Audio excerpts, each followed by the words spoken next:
Man, there is losing and then there's losing, and Liverpool have lost, and not just a regular defeat, right? This is not your everyday defeat where you look at it and say things didn't go our way, the other team just were simply better on the.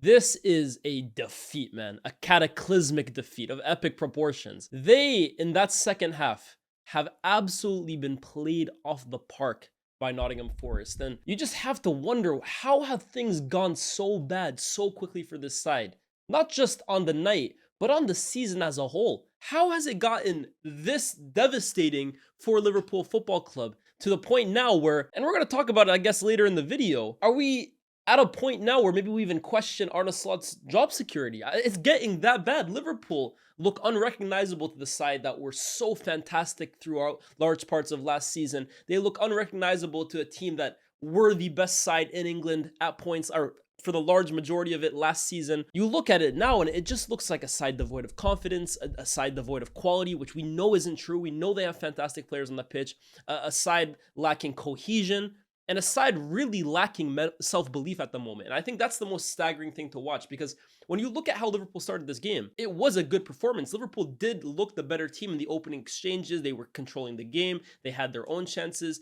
And yet, the minute one goal goes in against this team, all of a sudden, heads drop, self-belief drops, and it's a team completely unrecognizable to the one before the goal. That's concerning for a side that last season were praised for their ability to come back. Throughout the seasons have been praised for their mentality, especially under Jurgen Klopp. This is a side devoid of any kind of real, even if we go a goal down, we have the cojones to really stay in the game and make sure that was just a one-off. We'll get back into it on our own terms. This side is a million miles away from that. And look, if we're going to look at the refereeing decisions today, I feel for Liverpool in terms of the first goal, because that is the exact kind of goal that they conceded against City that wasn't ruled as interference with the goalkeeper. Today, I feel that the Nottingham Forest player is in front of Alisson's line of sight. He is offside, and yet Murillo's goal still stands. So I actually have to say I feel for Liverpool in that instance, because as we know with VAR, there is no consistency with this product. It's absolutely ridiculous. However, Liverpool are very, very fortunate not to go down 2-0 in that first half when Igor Jesus finds a shot almost like bounce off his chest and then land back to him before slotting it in. All of a sudden, VAR goes and checks that and deems that it's considered a handball. On further reflection, it's nowhere near his hand. It hits his body. And you're wondering to yourself, in the age of video technology, how can mistakes like the two we saw today consistently happen over and over and over? And it's why I continue to say VAR for me is not an issue. The technology is there for everyone to use. It's giving you a get out of jail free card when you make the wrong decision. But if the people using it are still absolutely stubborn or absolutely clueless in this instance, what's the point? What's the point of having video technology when these guys can't even make the most simple decisions happen on a game-to-game basis? How Igor Jesus' goal today has been disallowed is it's a travesty. It's a travesty, robbery that Nottingham Forest didn't get that goal. But as I was saying before, all it takes is one for this Liverpool team to completely crumble. And if you're trying to put together a run of performances, you're trying to get yourself back into form, you're trying to get your season back on track, I'm sorry, you can't go down one goal and all of a sudden the game is out the window. It's impossible to be a serious team playing like that. But that's the way they're doing it right now. And you enter that second half and you think to yourself, okay, Arne Slot may be a bit fortunate that he's not down 2-0. I mean, you could even make the argument that Forest should have had a penalty in the first half, but I digress. Maybe fortunate that's only 1-0. Get the troops back in. Get everyone back together. Make sure that focus is high. Let's get into the second half. Let's put together a great team performance. Let's make a few tweaks and let's get back into this game. You're playing 19th place Nottingham Forest, for God's sake. You're not playing Manchester City. You're not playing Arsenal. You're not playing Bayern Munich. You're playing Nottingham Forest, 19th in the league. This game is not over. 1 minute after halftime, 2-0. And the second goal, right, is just, if you wanted to see a goal that sums up Liverpool this season, that was this goal. They are so bad the minute that they lose the ball. It's staggering. Like, they are, at the moment, I want to say up there, but down there with the worst teams out of possession in the entire Premier League. These guys, they only play one side of the ball, and it's on it. They never play off the ball. Teams have so much success breaking against them or creating against them or holding the ball against them. And it's because there is no press. There is no cohesion of the team. There is no shape that these guys can hold to make things difficult and stifle opposition. They're at 6s and 7s throughout. And the manner in which Forest scored that second goal, watch it back. Every single pass, a Liverpool player is late to react. Every single pass or every single touch a Forest player takes to receive it, no Liverpool player in sight. They're a second late or 2 seconds late. It's an easy goal for Forest to score. McAllister is a poor attempt at a tackle. He should win it. The cutback finds a completely open player, and it's 2-0 Forest. And from there, look, 2-0 is tough, but again, it's not over, right? You're still playing at Anfield. You're Liverpool at Anfield against Nottingham Forest. Even at 2-0, the game shouldn't be over. And yet, everybody knew after 2-0, Khalas, it's finished. It's done. If that doesn't tell you where this Liverpool team is right now, if that doesn't tell you where Arne Slot is right now, if that doesn't tell you where these players' minds are right now, I don't know what will. That second half, Forest played on cruise control. They were so comfortable defending Liverpool. They were so comfortable anytime they wanted to get out of pressure. They even could have scored a few more. They ultimately ended up getting their third through Morgan Gibbs-White, but they could have won this game by 4. And honestly, it leads me to a question I have to ask now, and I cannot believe 6 months after winning the Premier League that these words are about to leave my mouth. But I'm sorry, I can't ignore what my eyes are telling me right now. I can't do it anymore. Is there actually a danger of Liverpool Football Club sacking Arne Slot this season? I can't believe those words just left my mouth. 6 months ago, after winning the Prem, if you had told me that those words would be leaving my mouth at any point in the next 12 months, I would have called you crazy. And yet, I'm here saying them. And I actually think it's a fair question. I've held off asking it because for me, he earned a lot of credit in the bank last season. But it's staggering how quickly that credit in the bank is dissipating in front of our eyes. Because again, these aren't losses, right? There's losing. Every team loses games. These are bad losses. Like, they're concerning losses that almost open up your eyes and force you to see the horror that you're watching. And I'm not even a Liverpool fan here, right? But even as just a fan of the game, a fan of the league, what I'm watching right now, I'm like, how is this acceptable at a club like Liverpool Football Club? The performances wouldn't be acceptable at Grimsby Town, let alone Liverpool Football Club. And yet here we are. A team that just won the league 6 months ago, spent £400 million, look this bad in what is it, November? I don't know, man. I don't know. Again, I've held off saying this about Slot because I think he did a really impressive job last season. Didn't have any players to sign, took over a team that no one really had winning the league, and I thought showed great tactical versatility throughout the season, as well as really profiling his players well to lead them to their 20th league title. And based on that, I feel like Arne Slot is a good coach, right? I'm not here to say he's a bad coach. I think we've seen enough to suggest that he is a good coach. But how has it gone so bad so quickly this year? Yes, there are new players that he's needed to bed in, but we're in November now, right? It shouldn't take you 6 months, 12 months, 2 years to make sure new players can get into your system. And if anything, this is really the first opportunity Slot has had to build a Liverpool team in his image. And I feel like this might be a little harsh to say, but it's getting so bad right now that it's almost making me think, was last season really all your own doing? Or do we actually have to look at it now in hindsight and say, were you a bit fortunate to take over a side that was largely built off your predecessor, who is one of the greatest managers in Liverpool's history? That's the point we're getting to now with Slot, because it's that bad right now. And the thing that's really concerning with Slot as well right now too,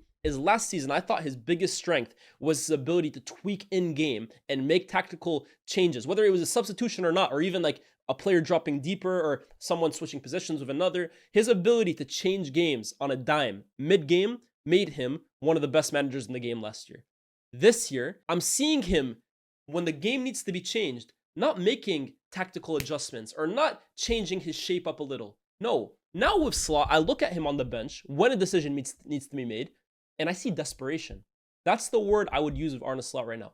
It's desperation. This guy is just throwing players out there at this point. At one point today, Liverpool Football Club, 2-0 down, with 40 minutes left to play, 35 minutes left to play, had Ekitike, Isak, Salah, Gakpo, Jones, Szoboszlai, Gravenberch, and McAllister. The only 2 defenders on the pitch were Van Dijk and Kerkez. And I'm not trying to say, oh, he's not allowed to throw things forward, try and press more. But you look at that, and you look at then the way they're playing with those players on the pitch, and it's just like lumping the ball forward and trying to get it to Salah, and no real plan of how to break down Forest in that second half. And it just looked like desperation. It looks like when you're playing FIFA or EAFC or whatever it's called now, and you know that you're 2-0 down in Ultimate Team or whatever, and you just throw on all your attackers and hope that you hit the right analog stick twice so you go ultra attacking. That's what Liverpool look like when they go a goal down or two goals down, or when they're trying to change the game. There's no actual tactical tweak to counterbalance what the opposition manager has done. And by the way, Sean Dyche, huge respect to him for what he's doing at Forest right now. For me, not really a huge shock because Forest have good players. I think we all knew that. We saw that last season. And Ange Postecoglou, wow, I mean, your reputation has never been worse than it is now. But Sean Dyche has come in and gotten huge results against United, against a Porto team who were unbeaten in all competitions to that point, and now Liverpool away from home. So he deserves massive credit. But Arne Slot had no response to him today. The only response he had was look at his bench and say, okay, you're a good player, you're a good player, you're a good player, get on the pitch. I'm sorry, guys. This is 2025. That's not how you coach football games anymore. It's crazy how far these guys have fell from last year. This is 6 months ago we're talking about. To be fair, we say it's 6 months ago, but is it? Because if we look at Liverpool's results, even last season, you look at the last, like 3 or 4 months of the season after being eliminated from the Champions League against PSG, the results did come down, right? The league was practically won by that point, so they didn't need to be as good, granted, as they were in the first half of the season. But if we look February, March onwards, Liverpool Football Club were no longer this irresistible team that we were watching week in, week out. They were just about getting the job done. They were losing games. They were dropping points. But I think we all kind of held our hands up and said, okay, the league's done. They don't need to go as hard as they did now as they did in October. But at the same time, too, now that we're looking at them right now, this is a continuation of the end of last season. It's a little different players. Obviously, now they have something to play for where they didn't last season in May. But yeah, right now, man, I mean, I don't know how Slot turns this around. He's trying everything. He's playing different players. One game you'll see Isak, one game you'll see Ekitike, one game you'll see Wirtz, one game you'll see Jones at right back, one game you'll see Sobota at right back. He's trying everything. But I don't know, man. I don't know if he's able to fix this team. And I think the thing with Slot right now, the question I just asked, is there an actual danger that he gets fired? I'd like to know your opinion in the comments, honestly. What would it take for him to get sacked? Because I know some people will say in the comments, well, he just won the league last season. How can you even suggest that? Again, I don't want to suggest that. But at the same time, too, if Arne Slot gets fired this year, he's not the first manager ever to win the league for a club and then get smoked the following season. He would not be the first manager ever to do that. And he will certainly not be the last. I saw Jose Mourinho suffer that same fate in 2015-16. Antonio Conte, I can't remember if he left or if they sacked him. He was always going to leave, right? But the following season, his team completely fell apart. Ranieri, albeit different circumstances at Leicester City. But it's not like we've never seen a manager win the league one year and then the following season be completely incapable of replicating said performances. And those managers never spent 400 million pounds to strengthen the squad and seemingly strengthen their grip on the title. Not like Slot has. The difference between a lot of these managers and a lot of these clubs is Chelsea's sacking history under Abramovich, their sacking culture, was far harsher than probably any club I've seen bar Real Madrid, right? Under Abramovich, man, the margins for failure were so small. You were a dead man walking if you even stumbled, right? And we saw that with Ancelotti, another one who got fired a season after winning a double, and Mourinho 15-16. Granted, those managers were at a club where the sacking culture was crazy. Liverpool have always been a club that I feel their relationship with their managers is much stronger than it is at Chelsea. Having said that, Jose Mourinho had way more credit in the bank at Chelsea Football Club and as a manager in terms of his history, his pedigree as a coach, than Arne Slot does. Far more. So I don't know if Slot, man, what would it take? Liverpool fans, if you're watching this, what would it take for you? Maybe some of you guys have even reached the point. But if you haven't, and I guess also think from an FSG point of view, how bad does it have to get for Slot this season for the club to seriously think, okay, enough is enough. This is, it's unsalvageable now, right? We cannot allow this to continue. How much worse does it have to get? Or in your eyes, have we already reached that point? I would love to know. I'd love to know, because I'm sure Liverpool never entered this season expecting even for the thought to cross their mind. Another thing that goes in Slot's favor is, let's be real, who do you replace him with? Who's the natural replacement on the market right now? I think if Jurgen Klopp suddenly announced that he would be happy to take the job, I think Slot would be in massive danger, guys. If Klopp tomorrow says, guys, I'm ready to return to management. If Liverpool want me, my heart is there. Slot's gone. Let's call it what it is here. I think Slot's really fortunate at the moment as well, too, that there's just no one there to naturally come in and take over from what he started. But that's not to forgive any of the players, by the way, right? This is not a Slot-only video, although his fingerprints are all over it. Ibrahim Konate. This is bad. This is really, really bad. And if I'm Joe Gomez, the only other fit center back at the club, I must be looking over at the manager thinking, what the hell do I need to do to get a start? The way this guy Konate is playing for Liverpool last season, he is actively harming his football club. The performances just have been nowhere near good enough. And I know a lot of players underperforming, but Konate is massively underperforming. to the point that he looks like a detriment to the team right now. Igor Jesus, who's proving to be a handful, by the way, for most defenders. A few weeks ago, he destroyed United for me. Today, he had his way with Konate. Had his way. Okay, Konate, we've talked about the fullbacks. Kerkez, for me, is proving to be one of the poorest signings in terms of performances. He looked so good last year. This year, he genuinely looks so far off the level. It's crazy. In midfield, for me, McAllister has massively come down a level from where he was last season and even the season before. He looks weak. He looks poor on the ball. He looks unconfident. And then in attack, no cohesion whatsoever between any of the three. No cohesion. It doesn't look like the three have ever played together. And granted, Isak hasn't played much with these guys whatsoever. But wow, even in training, it looks like they literally stepped on a pitch today for the first time ever. Salah gets the ball. He looks up. The other guys are nowhere to be found. Isak is nowhere near to be found in the box. He's trying to drop deep. Gakpo just gets the ball and shoots or crosses. And on the subject of Isak, right? 15 touches today. The least amount of touches of any Liverpool player. And I'm sorry, I'm not trying to hear anymore, oh, he's getting back to fitness. We're in November, guys.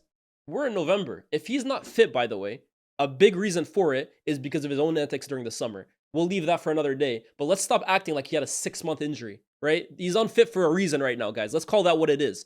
He's not a victim here. But the performances now. Arne Slot came out in midweek and said, I'm going to have to play him. I have to because we spent a lot of money on him and we need to get him back match fit. But 15 touches. For a player in Alexander Isak that last season, I mean, I went as far as comparing him to Erling Haaland. I hold my hands up. I know Isak is not 100% match fit, but wow, how far off the mark was I? Absolutely shocking take for myself. The guy can't lace Haaland's boots. But what we did give him over Haaland was his ability to contribute over 90 minutes, his ability to drift wide, his ability to bring others into play, his ability to be more than just a goal scorer. 15 touches for a player who we praised for being more than a goal scorer. Right now, he's not scoring goals, and he's not involved in the game whatsoever. And forget about that, he's never where you need him to be. Isak is another problem now for Liverpool, that amongst this whole situation of trying to put a team together and trying to get the season back on track and trying to win games, you now have £140 million. You have to call him a problem right now because you have to play him, but he's not better right now than the other guy who you're benching for, Ekitike, who must be scratching his head right now thinking, why the hell does this guy keep getting starts over me? It is a bit of a dilemma right now with Alexander Isak. And then you just add the Salah situation right now with, I mean, Gakpo looks so, for me, I think Rio and Chiesa looked far better than Gakpo when coming in. It's a mess right now for Liverpool. It's an absolute mess. And I don't know where they go. I do not know where they go. They got PSV in midweek, but in the Premier League, they look vulnerable against anybody that really gives them a go. The league is done. My question now is, top 4. When do we really start looking at that and thinking to ourselves, this might be out of their reach? It might even be a step too far for them to make the top 4 this season, the way they're playing right now. Something has to change. I'm just not sure where that something comes from. They've tried the team from last season. They've tried playing 2 up front. They've tried everything right now. Are they going to go in January and buy Semenyo and think that he solves everything? I'm not sure.